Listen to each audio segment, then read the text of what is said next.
खेलो, चलो। मायरा खाना बना, मायरा मेरे को चाय पिला दो, मेरे को चाय पिला दो प्लीज।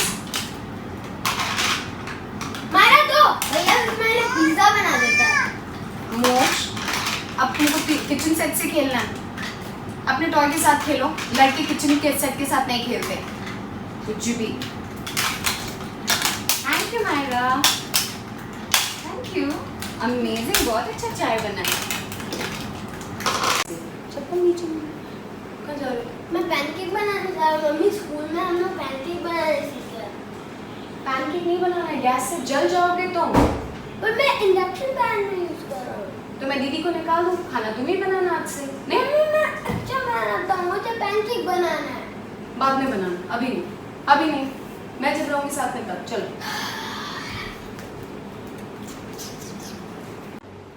आइए आज हम एक कहानी सुनते हैं जिसे काफी लोगों ने सुना भी होगा। Let me tell you about the baby elephant syndrome. इसको चेन्ड एलिफेंट सिंड्रोम भी कहते हैं। एक हाथी के बच्चे को बचपन से पैर में मोटी चेन पहना दी जाती है जिससे वो तोड़ नहीं पाता, पर जब वो बड़ा होता है उसे एक पतली रस्सी और खूंटी से बांधा जाता है जिससे वो आसानी से उखाड़ सकता है, पर फिर भी वो ऐसा नहीं करता। आपको पता है क्यों?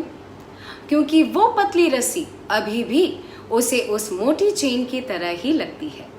उसे बचपन में ये विश्वास दिला दिया जाता है कि उससे ये रस्सी नहीं टूटेगी। A child when born is perfect. उसमें कोई कमी नहीं होती, किसी चीज के बारे में कोई ओपिनियन नहीं होता, क्या सही क्या गलत इसका भी पता नहीं होता। वो हर चीज करने की काबिलियत रखते हैं, पर हम उस चीज को जाने अनजाने में बदल देते हैं। हम उन्हें जैसा एहसास कराएंगे वो वैसा ही महसूस करेंगे। We parents sometimes unknowingly condition our children at a young age to believe that they have no power to overcome limitations, real or imagined. हर बेटा रोते हुए ही पैदा होता है, पर जब वो बड़े होकर रोता है तो उसे बोल दिया जाता है, लड़की हो क्या, रो मत। अगर वो किचन में घुसता है तो उसे बोला जाता है, लड़के खाना नहीं बनाते, बाहर जाओ। और दूसरी तरफ हम हमारी बेटियों को बचपन से ही तैयार करते हैं कि वो घर का काम सीखें, आगे जाके ज़रूरत पड़ेगी। मम्मी को बचपन से ही पापा के लिए तीज करते हुए देखा है, उनकी लंबी उम्र के लिए, तो हम उसको कभी बदलने की सोचेंगे भी नहीं। हम अगर उस नियम को तोड़ते भी हैं उससे पहले हम 1000 बार सोचेंगे कि कुछ बुरा तो नहीं हो जाएगा। क्यों? क्योंकि वही धारणा बनी हुई है। By the way, happy Teej and even I am fasting. इंसान का दिमाग 2 हिस्सों में डिवाइड किया जा सकता है, द कॉन्शियस माइंड यानी सचेत मन एंड द सबकॉन्शियस माइंड यानी अवचेतन मन। आप जो मेरी आवाज़ सुन रहे हैं या ये वीडियो देख रहे हैं, ये सचेत यानी कॉन्शियस माइंड काम कर रहा है, पर ये वीडियो आप क्यों देख रहे हैं? इसका रीज़न आपकी सबकॉन्शियस यानी अवचेतन मन में छुपा हुआ है। सबकॉन्शियस माइंड हमारी लाइफ में 90% या ज़्यादा डिसीजंस को कंट्रोल करते हैं। वो हमारे पास्ट अनुभव यानी एक्सपीरियंसेस, मेमोरीज और बिलीफ्स पे आधारित इंस्ट्रक्शन हमारे कॉन्शियस माइंड को देते हैं।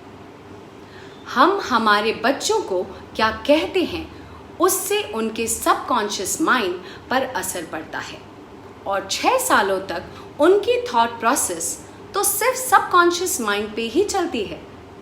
A child's subconscious mind is not something that parents usually think about. माँ बाप बच्चे क्या खा रहे हैं, क्या पहन रहे हैं, क्यों सो रहे हैं या नहीं सो रहे हैं, इसकी ज़्यादा चिंता करते हैं। We worry about nutrition and development goals. Read about sleep pattern and tantrums. We want to get everything right, but parents rarely invest the same care and interest into how the mind of their child works.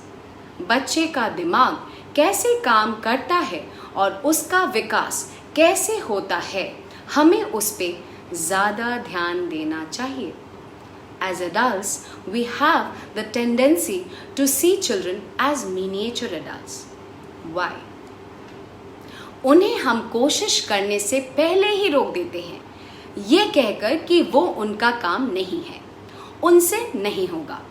उनके दिमाग में एक अलग धारणा डालते हैं जो हम सोचते हैं कि सही है. इससे वो कोशिश करे बिना ही वो काम छोड़ देते हैं और आगे जाके भी उन्हें ऐसा ही लगता है कि या तो वो काम उनका नहीं है या उस काम को करने के वो सक्षम या योग्य नहीं. मोक्ष, चलो पढ़ने का टाइम हो गया. मम्मा विल क्लीन द रूम और फिर तुम लोग आना रूम में, ठीक है? नहीं मम्मी, मैं भी आपके लिए खा देता हूँ. Thank you Moksh. Myra, will you help mummy? Keep it. मो को वो प्लेट पास कर दो ना, मैं किचन में रख के आती हूँ. नहीं मम्मी, मैं ही रख देता हूँ. ओके. मम्मी, एक चीज, do you want to have pancakes? I'm already craving for it, Moksh.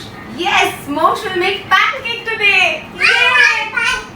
I also want pancake. Beliefs बदलेंगे तो जिंदगियां भी बदलेंगी. लड़के रोते हैं और रोना अच्छा है. लड़के खाना बना सकते हैं. लड़कियों को घरों का काम सीखना जरूरी नहीं है. हमारे कुछ गलत एक्सपीरियंसेस, ट्रेडिशंस या परवरिश की सज़ा हम अपने बच्चों को ना दें. उनकी नींव को सही बिलीफ से बनाएं. With due respect to all, my intentions is never to hurt anyone, to each their own.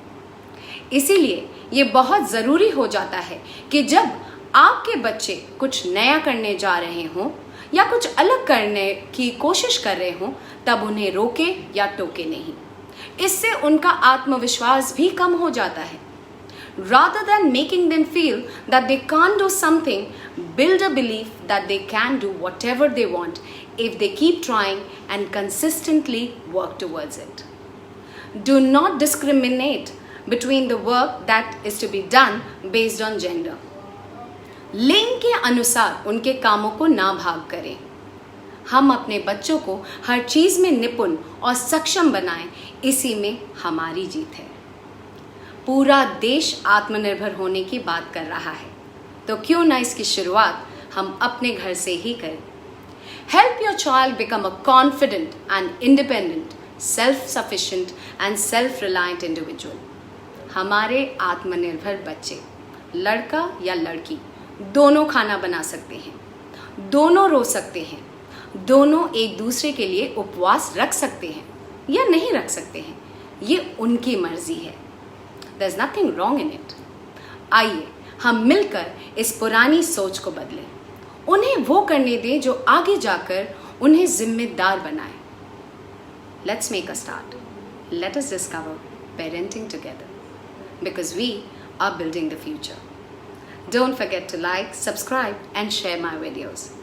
Let me know how are you liking my videos by commenting in the comment box. Thank you. See you next week.